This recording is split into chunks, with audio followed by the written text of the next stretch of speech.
নমস্কার বন্ধুরা, মিতা রান্নাঘরে আজকে মাছের ডিমের বড়া করব। কিভাবে করব আপনারা দেখুন।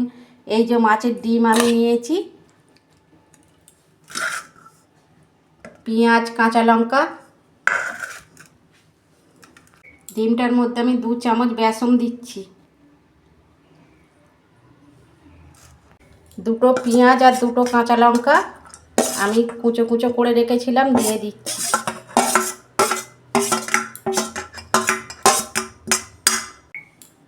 এই যে অল্প হলুদ দিচ্ছি,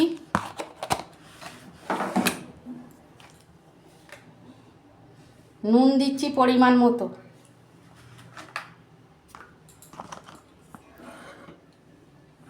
ধনে গুঁড়ো দিচ্ছি অল্প, জিরে গুঁড়ো দিচ্ছি অল্প, কাঁচা লঙ্কা 2টো দিয়েছি তো অল্প ঝাল লঙ্কার গুঁড়ো দিচ্ছি।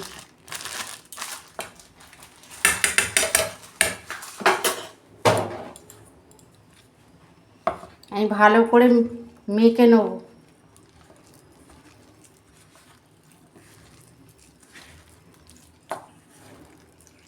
এই মাছের ডিমের বড়া আপনারা গরম গরম ডালের সঙ্গে খাবেন, খেতে খুব ভালো লাগবে। ঠান্ডা হলে কিন্তু অত ভালো লাগবে না।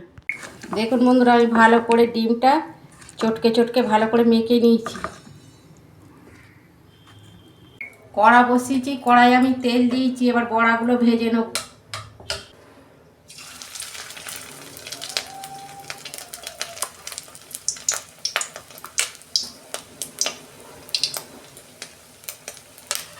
গ্যাসের ফ্লেমটা আস্তে করে দিয়ে আমি বড়াগুলো ভাজবো।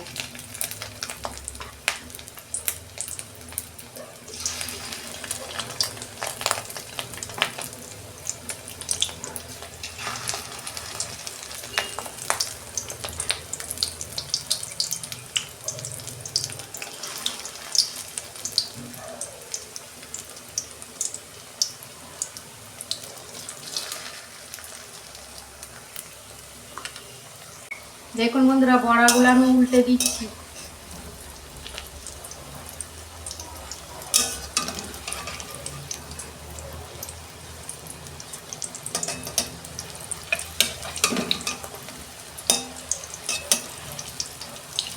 এইভাবে সব বড়াগুলো আমি করে নেব।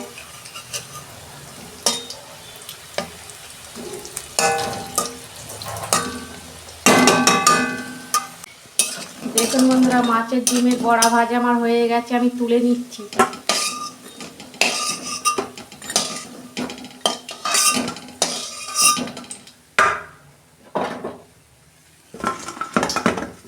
দেখুন বড়াগুলো কত সুন্দর হয়েছে। দেখুন আপনারা এরকম করবেন, ডাল ভাতের সঙ্গে খেতে খুব ভালো লাগবে। আমার রান্নাটা যদি ভালো লাগে আমার পাশে থাকবেন, লাইক কমেন্ট আর সাবস্ক্রাইব করবেন, আর প্রচুর প্রচুর শেয়ার করে দেবেন। এর আমি নিত্য নতুন রান্না আপনাদের পাশে তুলে ধরবো। সবাই ভালো থাকবেন, সুস্থ থাকবেন। দেখা হচ্ছে পরের ভিডিওয়। ধন্যবাদ।